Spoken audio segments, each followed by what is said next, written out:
quero ler uma palavra do Senhor nessa noite.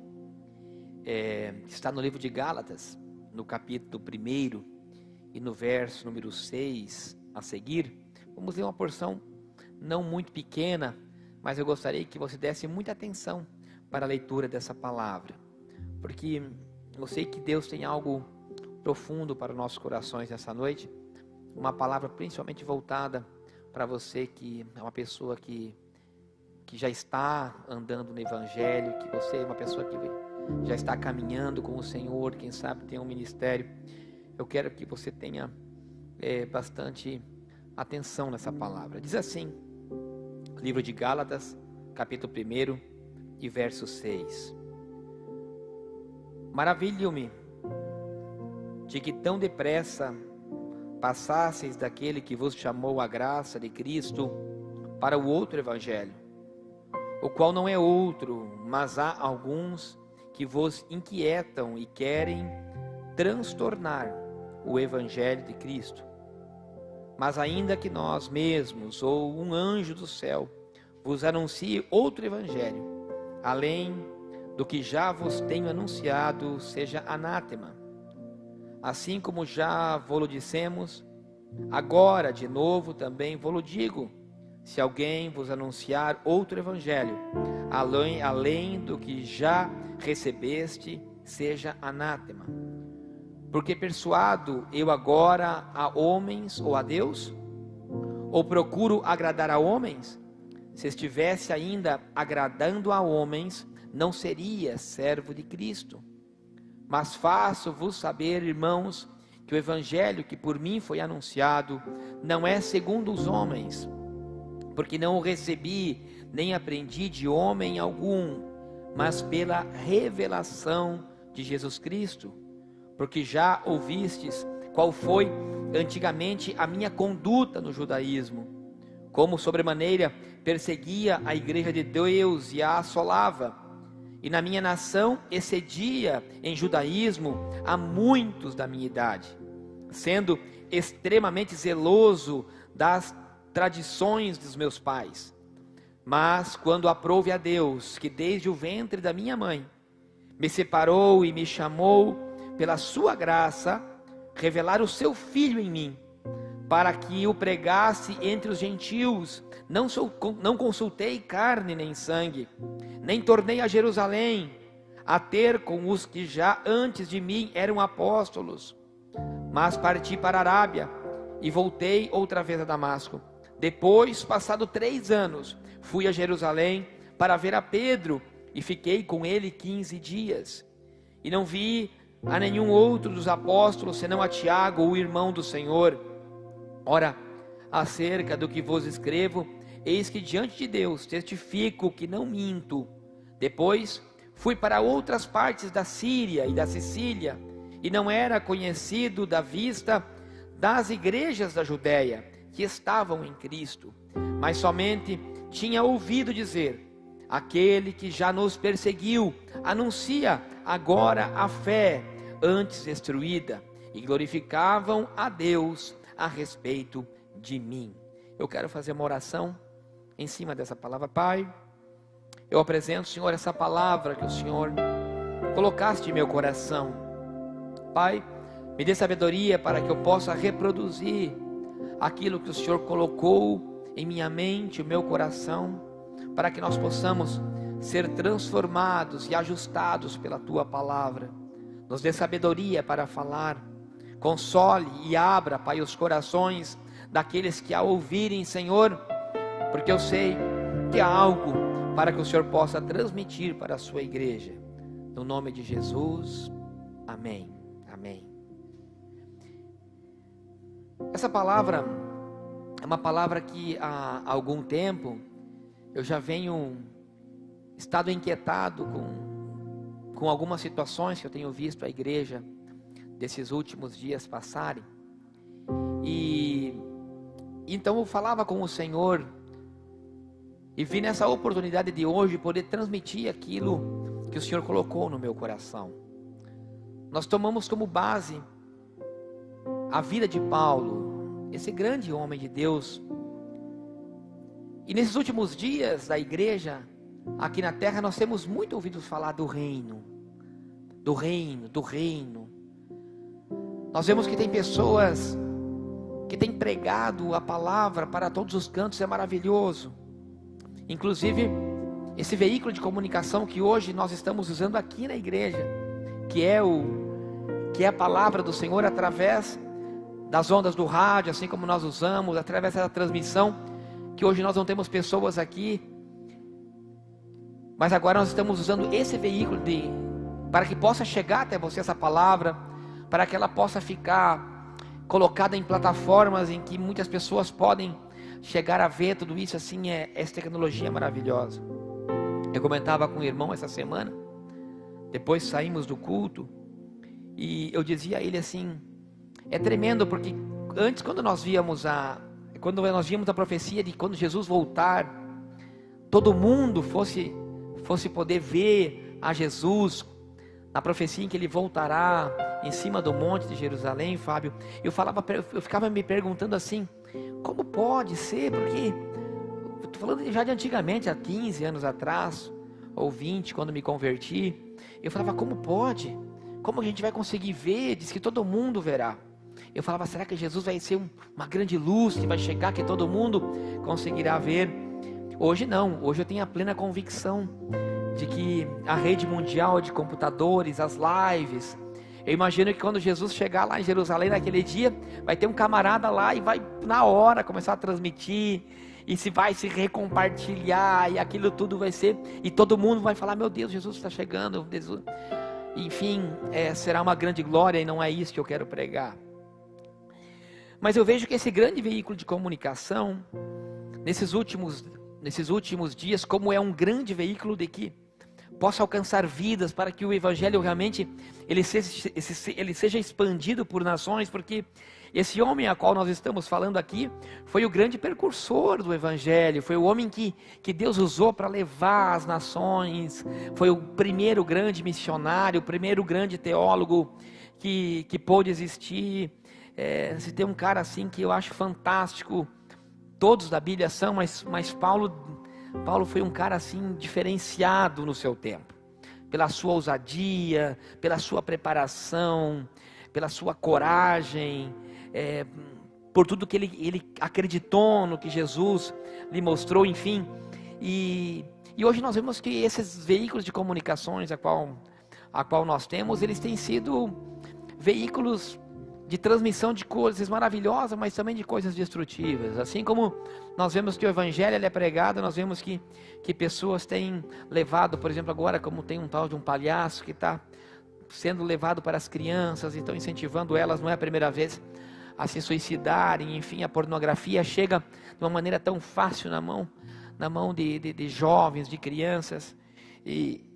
Mas o que mais me preocupa com tudo isso é que nesses últimos dias, a quantidade de pessoas que têm se levantado para pregar o Evangelho.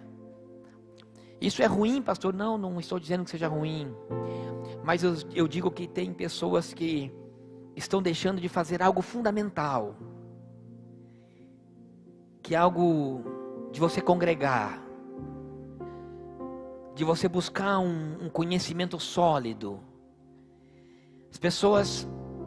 E eu vejo a vida de Paulo, e é tremendo, Nenê, assim, porque se você olha Paulo, cara, um cara que teve um conhecimento do judaísmo, um conhecimento religioso muito forte de Jesus, da base judaica, mas quando ele tem um encontro com Jesus em Damasco, na estrada para Damasco, e quando ele ia perseguir aquela seita que ele achava que era errada, acontece algo que é muito tremendo, que ele, em primeiro lugar, quando ele vê uma grande luz e uma grande voz se fala com ele. Isso é fantástico, porque Jesus ele realmente tem que ser assim. Jesus ele chega na nossa vida num momento em que é um momento de escuridão, e aquela grande luz aparece, as escamas dos olhos se caem. No fato de Paulo foi ao contrário, porque ele ficou cego, mas o nosso, parece que aquela escuridão, aquele muro que existia na nossa vida, quando Jesus chega, ele abre as portas, ele mostra um horizonte, realmente é uma luz que aparece no fim do túnel. E aí diz que ele uma grande voz, e eu me lembro que quando eu não conhecia Jesus, parece que as coisas eu não conseguia ouvir, Parece que eu era preso no meu próprio entendimento, no meu próprio conhecimento. Parece que eu me sentia tão capaz em mim mesmo. E na verdade nós não podemos ser capazes em nós mesmos. E eu vejo que Paulo, com todo o seu conhecimento, quando ele viu aquela luz, ele acreditou que Jesus tinha vindo a ele. Com essas palavras que nós lemos em Gálatas, é mais que evidente que a vida dele foi transformada por Jesus. E ele tem aquela sede do Evangelho. E todos nós realmente assim temos uma sede muito grande do Evangelho. Quando nós conhecemos a Jesus, nós queremos sair, aquele fogo entra na gente, e a gente quer sair pregando, falando de Jesus, e parece que pessoal, você só quer ler a Bíblia, você só quer ver louvor, e realmente é assim. Eu me lembro que quando me converti, também era uma loucura, eu me lembro que rompia barreiras. Eu ia para o Paraguai de madrugada para orar, sabe, tinha culto de ensino, eu estava lá, porque a gente congregava no Paraguai, era difícil, mas foi lá que eu conheci, então eu digo, é ali que eu tenho que seguir. Eu lembro que eu lia a Bíblia de madrugada, fazia campanha de oração, e lia, e aquela vontade de você falar de Jesus para um, para outro, e assim que realmente nós somos. Eu vejo que isso tem acontecido também na internet, de pessoas se levantarem para pregar, só que eu quero pegar a vida de Paulo nessa noite, para falar disso. Jesus chega na nossa vida, mas nós precisamos ter algumas características. Eu queria trazer essas características, porque eu vejo que pessoas tem se levantado para pregar de qualquer maneira, e não se prega o Evangelho de qualquer maneira. Isso é muito preocupante, porque as pessoas têm falado qualquer coisa, sem conhecimento, e o que mais me preocupa ultimamente, eu vou lhes usar uma palavra que são os desigrejados. Esses são os que me preocupam muito.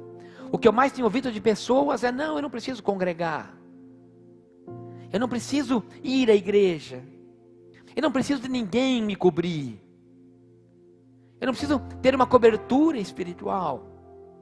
E eu olho para a vida de Paulo, e eu vejo algo totalmente diferente. E às vezes você vê pessoas falando coisas assim que você percebe que não tem nenhum fundamento de causa bíblico.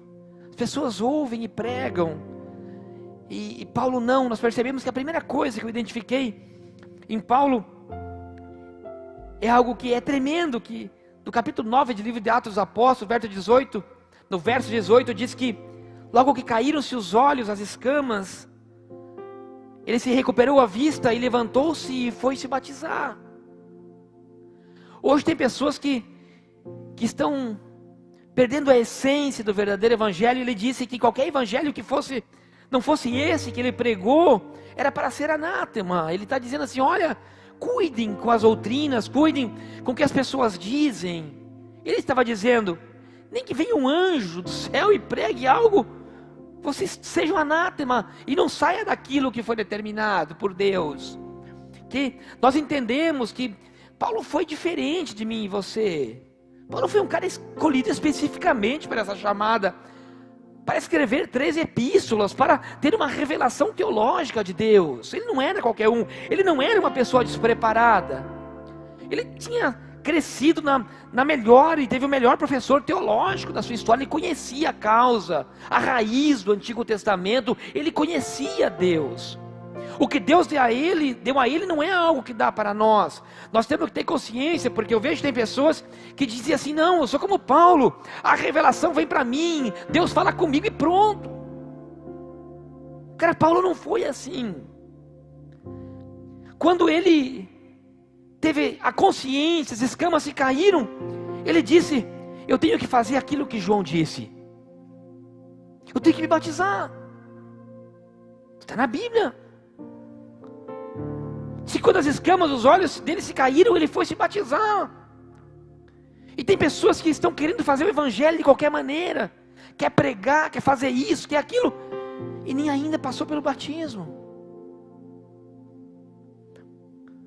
E o que eu vejo que aquela sede que ele tinha de pregar, mesmo depois de batizado, diz o livro de Atos dos Apóstolos que ele foi e começou a pregar, e pregava com muita ousadia. Porque diz que quando Ananias orou por ele e o Espírito Santo tocou a vida dele, diz que ele foi cheio do Espírito, diz que ele pregava com ousadia. Só que diz que começaram a vir perseguições em volta dele. Começaram a vir tantas perseguições para ele que ele teve que fugir. Diz a Bíblia que eles iriam matá-lo. E diz que então os cristãos ali salvaram ele, tiraram, e ali diz que ele foi para o deserto.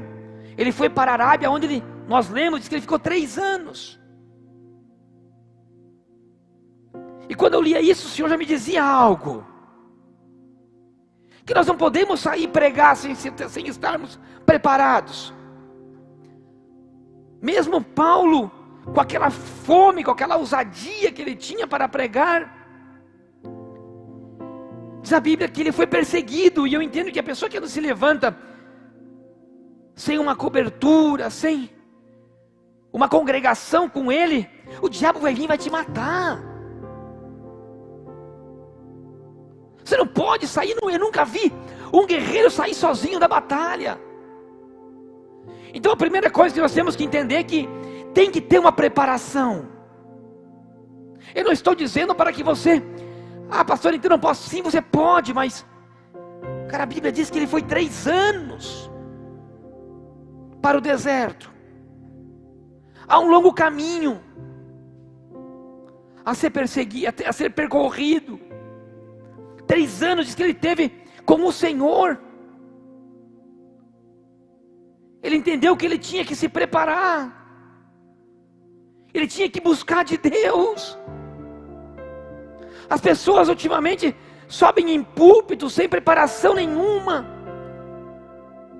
Quando eu falo de preparação, eu não estou falando somente de você ler a palavra, estudar a palavra, se fundamentar, para ver o que Deus quer falar. Estou dizendo também de você pagar um preço. O deserto não é um lugar qualquer. As pessoas já querem holofote. As pessoas querem as lives. Mas e todo o tempo, todo o trajeto que tem que percorrer. Quando eu lia isso, eu me lembrava de quantas noites que eu passei em claro, lendo a Bíblia, esboçando. Quantas vezes que eu fui nas orações da madrugada, quantas lágrimas aos pés de Jesus. Mas as pessoas já querem.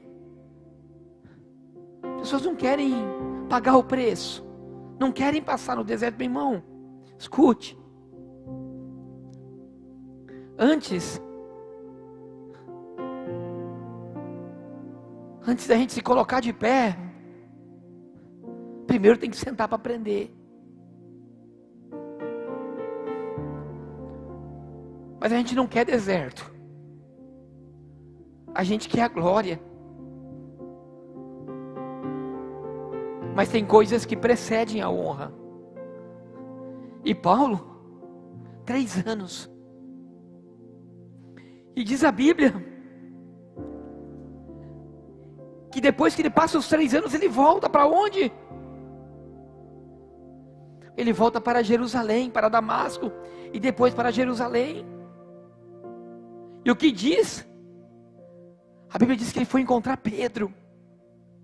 Quem era Pedro naquele momento? Pedro era o cara que estava acima da igreja. Ele era o líder daquela igreja naquele momento.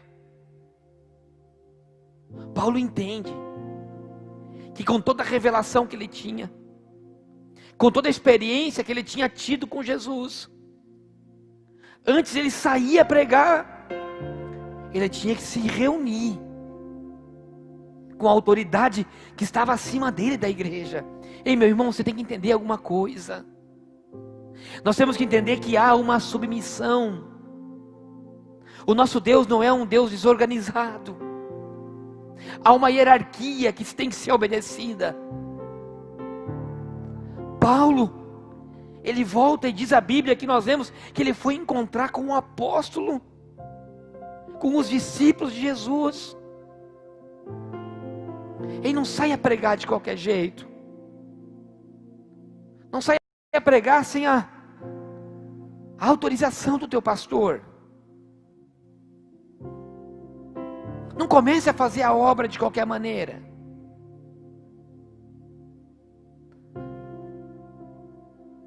É muito complicado. Eu sei que às vezes nós estamos descontentes em um lugar, a perseguição de um lugar, a situação de outra em outro lugar, mas nós temos que entender que nós somos sujeitos e diz a Bíblia que ele pegou, a primeira vez que ele volta para Jerusalém, é para encontrar com o seu líder.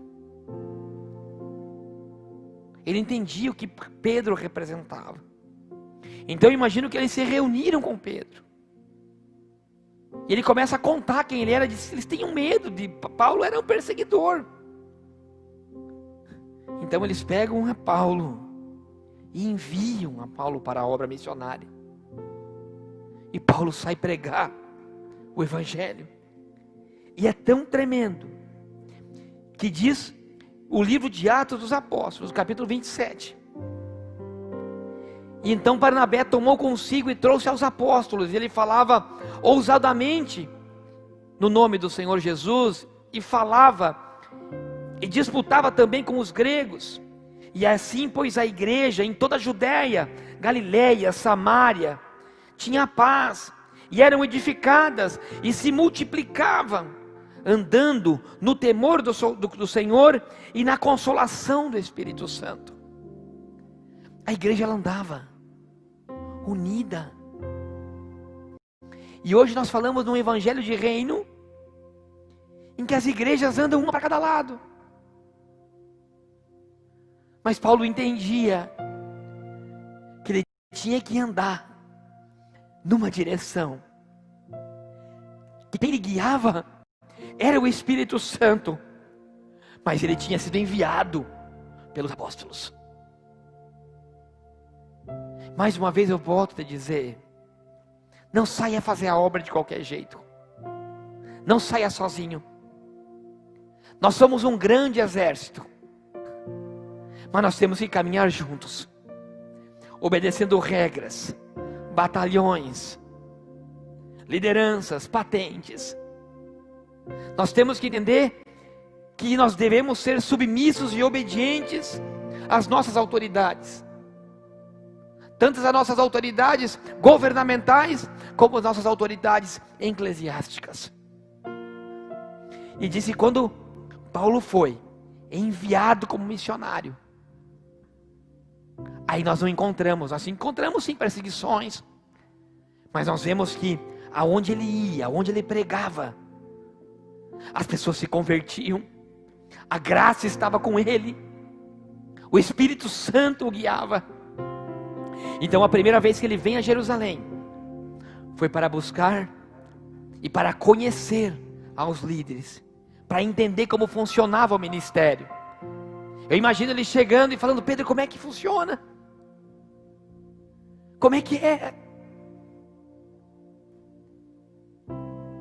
E aí ele sai e prega o Evangelho.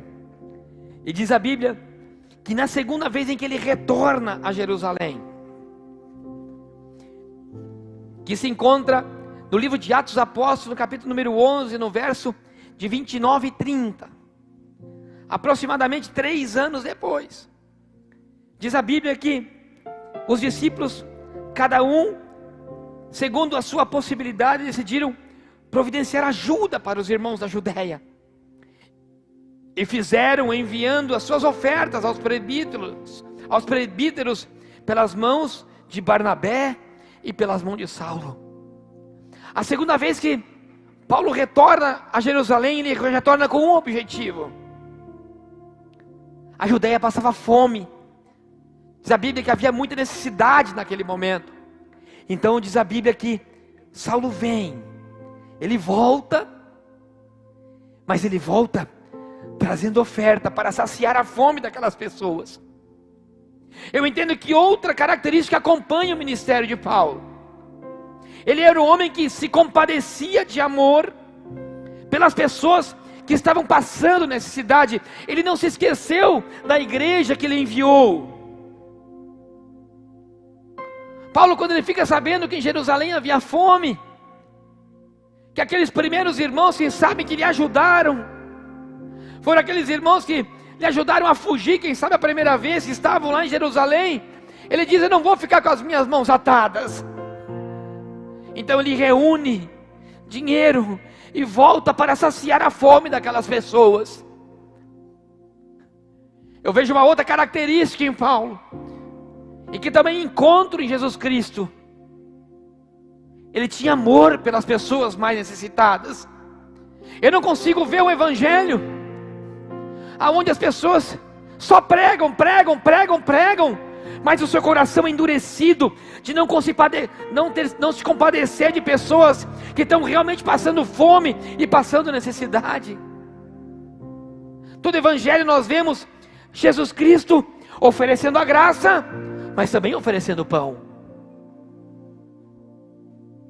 Ele oferecia a graça, mas ele também oferecia a cura.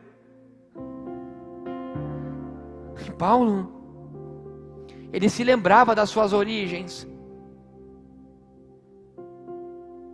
Ele se lembrava e respeitava, quem sabe, os anciões, os irmãos mais velhos. Mas parece que hoje em dia, aquela doutrina do passado já é algo velho, é algo ultrapassado. Agora o evangelho é assim, agora o evangelho é assado, agora o evangelho do reino, agora o evangelho da paternidade. O evangelho nunca mudou. O evangelho sempre foi o mesmo. Somos nós que mudamos.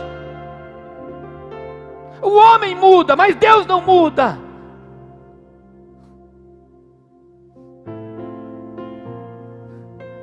Nós queremos nos tornar a igreja. Não, nós somos a igreja nele. Nós queremos moldar o evangelho dele, as nossas doutrinas. Não, o evangelho é imutável. Somos nós que mudamos, Deus não muda. Aí nós dizemos: aquela igreja é ultrapassada.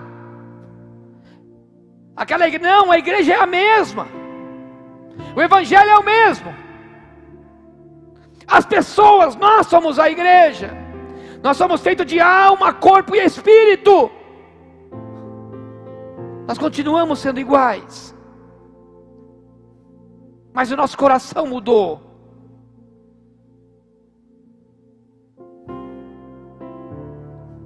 Agora, é mais importante que eu apareça, não que ele apareça. Então ele volta. E não se esqueça, irmão, não se esqueça daqueles irmãozinhos lá do passado. Quem sabe aquele teu irmão que um dia foi aquele que dobrou o joelho com você, que te ajudou em oração, que está lá na outra denominação, porque agora você já mudou. Agora você já foi para outra. Paulo não se esquecia. Ele voltou lá de novo, no mesmo lugar da igreja que enviou ele.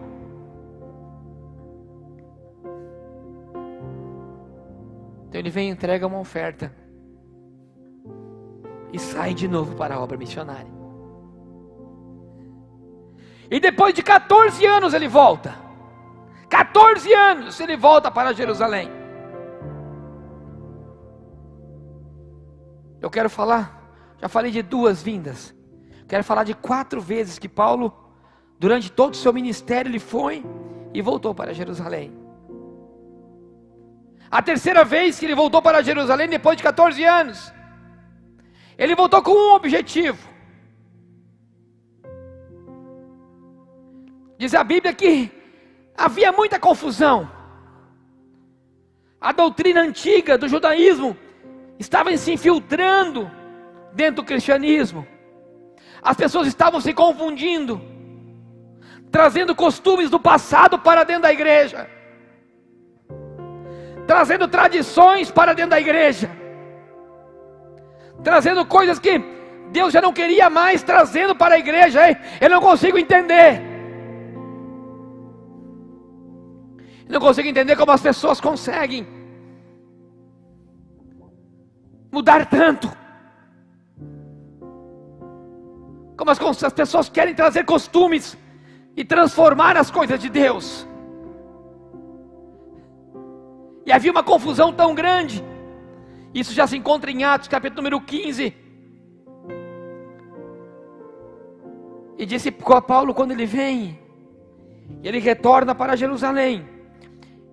Ele retorna para discutir essas coisas. Ele retorna e traz a Tito com ele. E ali ele começa a falar que as tradições judaicas não eram princípios para a vida cristã. E sabe por que ele traz a Tito? Porque Tito era um gentil.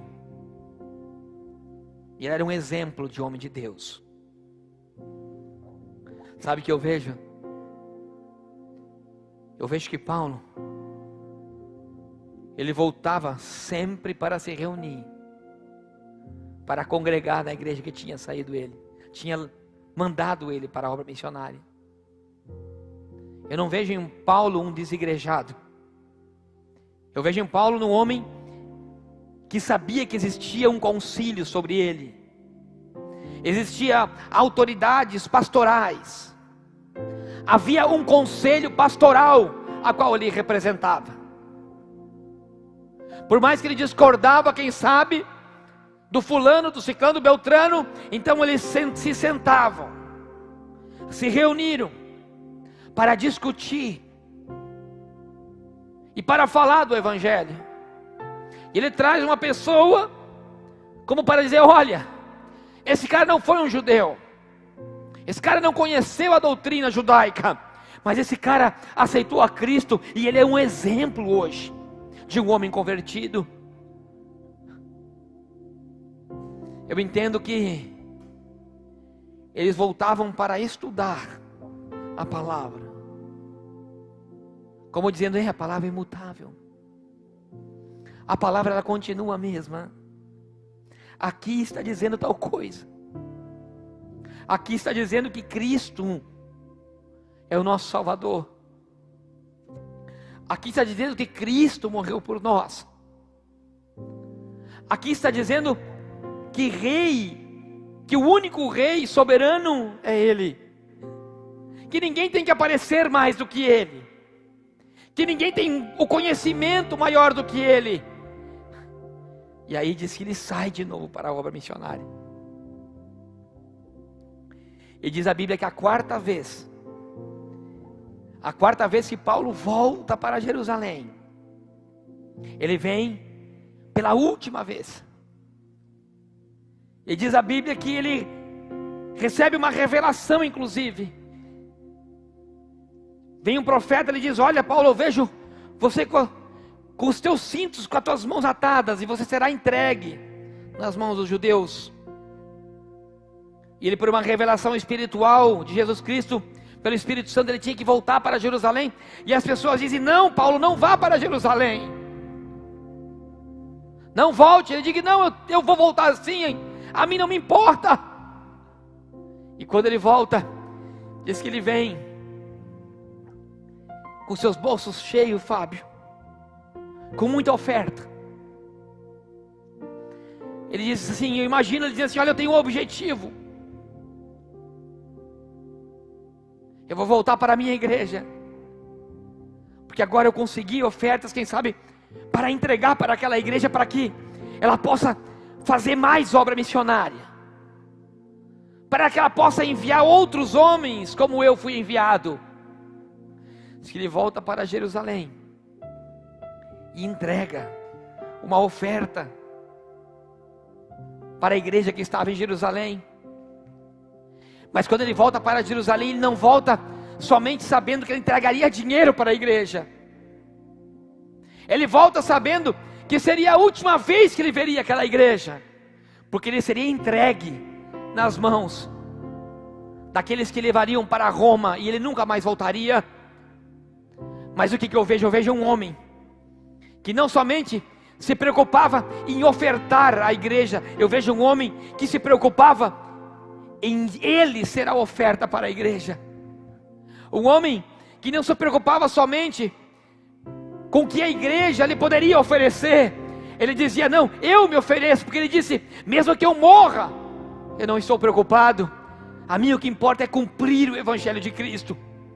Eu vejo um homem que não só entregou a oferta financeira, eu vejo um homem que entregou um legado para ser seguido. O que eu entendo com essa palavra, meu querido irmão e minha querida irmã, é que nós temos que fazer esse caminho de volta para Jerusalém. Nós temos que entender que não podemos pregar qualquer evangelho, que nós temos que passar por um processo. Deus irá te levantar. Paulo já foi escolhido desde o ventre da sua mãe. Eu quero lhe dizer que você sim é escolhido desde o ventre da sua mãe. Mas volta para Jerusalém. Volta a congregar. Nós estamos em dias que as pessoas congregam pela internet, que as pessoas assistem mensagens, mas não querem ir na igreja. Isso é um engano muito grande. Nunca vai ser a mesma coisa. Nós fazemos parte de um exército. Um dia eu assistia um programa da National Geographic. Sempre gostei muito desse tipo de programa. E aí havia assim uma manada de zebras que corria, e os leões vinham ao redor. E assim eles começavam a atacar a manada de um lado, atacar a manada de outro. E de repente, assim uma daquelas zebras, elas se desgarram e fica sozinho, e as outras correm, e quando aquela desgarra, vem rápido um leão e lhe agarra. E quando eu assisti aquilo, Deus falou comigo. Ele falou assim: olha, filho, a igreja é igualzinha. Eu digo: como, Senhor? Sim, é igualzinha. Enquanto vocês estão juntos, vocês se protegem. Porque quando eu olhava, aquelas zebras, elas são todas listradas iguais. E aquilo confundia os leões. Eles não sabiam quem pegar, porque parecia tudo muito grande. E nós somos assim no exército do reino. A Bíblia diz que nós somos um reino. Jesus sempre falou sobre o reino. Ele começou falando do evangelho do reino. É tremendo. Porque Marcos, no capítulo 1, ele diz assim: e depois que João foi entregue à prisão, veio Jesus Cristo a Galiléia pregando o evangelho do reino, e dizendo: o tempo está cumprido, o reino de Deus está próximo, arrependei-vos, crede no evangelho. E é tremendo, porque se eu entendo como funciona um reino, a primeira coisa que eu tenho que entender, que num reino existe um rei. E se existe um rei, existe um governo. Se existe um governo, existe uma soberania. E se existe uma soberania, existe um domínio do reino. E nós fazemos parte desse corpo que é o exército. Ou seja, não tem como eu pregar um evangelho do reino longe de um corpo. Eu serei um soldado sozinho. Seria um soldado para ser atacado pelos leões. Nós somos um exército. Fazemos parte de um só corpo. É hora de nós como igreja nos unirmos. Há tanta dificuldade de você unir pastores, de você unir congregações, porque cada uma vai para um lado, cada uma quer ter a sua mensagem, quer ter o seu reino.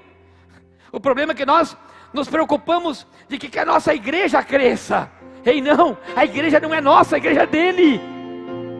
Ei, não importa que o volume de pessoas aumentam, importa que pessoas sejam resgatadas, porque nós estamos falando de um reino. Há um reino que é dos céus e há um reino que é do inferno. Ou seja, nós temos que nos unirmos, nos juntarmos. Só que nós temos que entender os princípios que Paulo teve. Nós temos que entender que nós temos que voltar para Jerusalém. Nós temos que voltar para nossos princípios congregacionais. Ei, meu irmão, há um rei soberano sobre você. Diz que Ele é o Rei dos reis, o Senhor dos senhores. Se não há ninguém, Ele é o único Rei e Senhor dessa terra. Isaías diz isso. O livro do profeta Isaías diz isso no capítulo 6. Que Ele é o Rei dos reis. E Ele é nosso Senhor de senhores. Nós fazemos parte de um só reino. E Paulo conhecia muito bem o que era isso aqui. Ele entendia que o reino de Deus era o reino que seria o reino vencedor, porque ele não era um reino terreno. Ele não era formado por um rei terreno, ele era formado por um rei soberano e um rei espiritual chamado Jesus Cristo. E quando Paulo viu aquela luz, quando Paulo conseguiu ouvir a voz da chamada dele, ele entendia que ele já não seria mais o cara. Ele não seria mais o reconhecido como conhecedor do judaísmo, como o zeloso, o perseguidor, não. Ele seria conhecido pelo legado de servo que ele deixaria, daquele que não importa entregar a sua própria vida pelo amor do Evangelho. Eu quero te dizer nessa noite que você tem uma chamada de Deus na sua vida. Eu quero dizer isso que Paulo disse, que desde o ventre da mãe dele, ele já tinha sido escolhido para uma grande obra. Ei, a soberania dele vai te abraçar. Ele vai reinar sobre você. As escamas dos olhos irão cair. Você pode ir até para o deserto, mas vai lá, porque é lá que Ele vai te preparar. Só que você vai voltar para Jerusalém. Volta rápido. Volta rápido, vai falar com Pedro. Ei, volta rápido. Volta rápido, porque Ele quer te enviar, Ele quer te abençoar. Não tem como você pregar o Evangelho sem ser abençoado. Tem que ter conserto, tem que ter perdão. Nós falamos esses dias sobre 5 princípios para ser uma pessoa que herdará tronos, governos, autoridades. E Deus não entrega autoridade para qualquer um, não. Deus entrega autoridade para homens submissos, para homens zelosos, assim como Paulo foi. Ei, Deus sabia que ele era capaz de deixar tudo, de morrer por ele. Nós temos que ser capazes de morrer pelo Evangelho. Ei, nós não entregamos nossa fé por nenhum prato aí fora. Ele dizia: ei, se você ouvir qualquer outro evangelho a não ser esse que eu estou pregando, ei, seja anátema. Ei, volta para o Evangelho. Volta a ler a Bíblia. Volte a acreditar no que aqui está escrito. Sabe que eu vejo? Que com toda essa tecnologia que está acontecendo, Deus vai levantar um exército novo nessa nação. Eu creio que Deus levantará muitos jovens nessa nação. Não que os mais velhos sejam incapacitados, não, longe disso, muito pelo contrário. Se eu vejo a vida de Paulo, quem é que foi que socorreu a Paulo quando ele estava morrendo?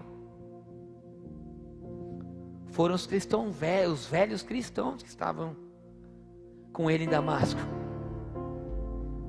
Foi eles que socorreram. Os anciões eles têm lugares reservados dentro da igreja, dentro do reino. Há uma sabedoria nos anciões. O que eles têm, muitos de nós não têm. Então nós não devemos desprezar os mais velhos, sabe? Não devemos desprezar. Nós devemos respeitá-los. Existe uma diferença muito grande em pessoas velhas e pessoas maduras, muito grande. E existe tantos anciões dentro da igreja, com uma madureza e com uma sabedoria. E existe tantos profetas com meninices no evangelho, que é inacreditável. Mas eu creio na igreja do Senhor, eu creio. Eu creio sim que a igreja levantará uma geração cada vez mais forte. Uma geração que tem sede de conhecer o evangelho, que tem sede de pregar a palavra. Eu sei que Deus levantará ainda nessa nação uma geração assim como Paulo, que buscará a santificação, o conhecimento, a graça e a autoridade, a submissão, a generosidade, a solidariedade. Quantas características nós encontramos nesse homem, que foi o nosso maior exemplo depois de Jesus Cristo como apóstolo. Eu quero que você fique de pé, ou que você dobre o seu joelho aí onde você está, que eu quero interceder por você. Nós temos que voltar para Jerusalém. Nós temos que voltar para o lugar onde nós conhecemos o evangelho e onde nós fomos gerados. Os nossos lugares aonde nós conhecemos. Faça uma reflexão da sua vida. Lembra quando você conheceu a Jesus? A forma em que você conheceu? Até hoje você não esquece dos hinos que você ouvia quando você se converteu. Até hoje. Até hoje você não esquece das reuniões de oração que você teve, das palavras proféticas que você recebeu, da intimidade que você tinha com Ele, daquele deserto que você passou e foi igualzinho de Paulo, que foi ali aonde você conheceu na intimidade, e ali onde vieram as revelações do Senhor para a tua vida. Foi aí onde que o Espírito Santo começou a tomar a tua vida. O Espírito Santo quer tomar vidas de novo aqui nesse lugar, nessa noite, através dessa palavra. Está dizendo: ei, eu quero de volta. Eu te escolhi. Eu quero te usar como eu te usava antes. Ei, você é precioso para o Senhor.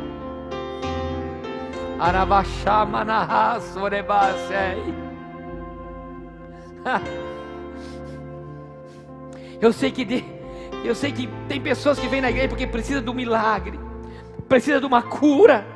Ei, isso é o que nós precisamos. Mas o que é que Deus precisa de mim e de você? Porque nós viemos à igreja hoje, é tudo para nós. É porque eu preciso de uma cura, é porque eu preciso de uma libertação. Ei, eu não vejo um homem com tanta confiança assim como Paulo, aonde dizia assim: olha, não vá para Jerusalém, para quê? Porque lá você vai morrer. Ele dizia: não importa, eu estou na direção do Espírito, eu confio nele. Ei, não é o que você precisa de Deus. Você já chegou a pensar o que Deus precisa de você? Faz quanto tempo que você não fala para Deus assim: Deus, o que é que o Senhor precisa de mim? Aonde é que eu posso te servir?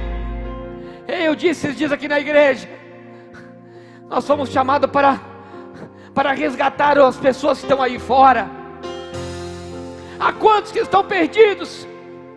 Há quantos que você conhecia que estão afastados do evangelho?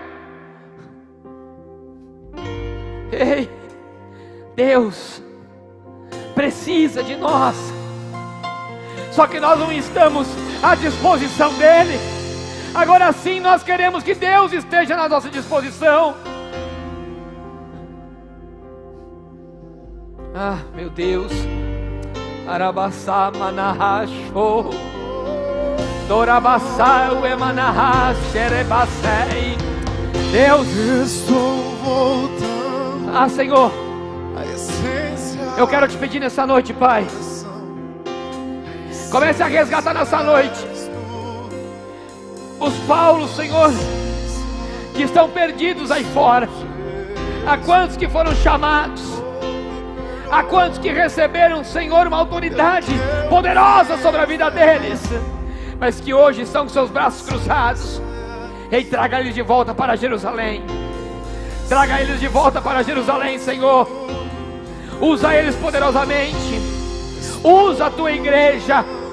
Usa a tua igreja na união.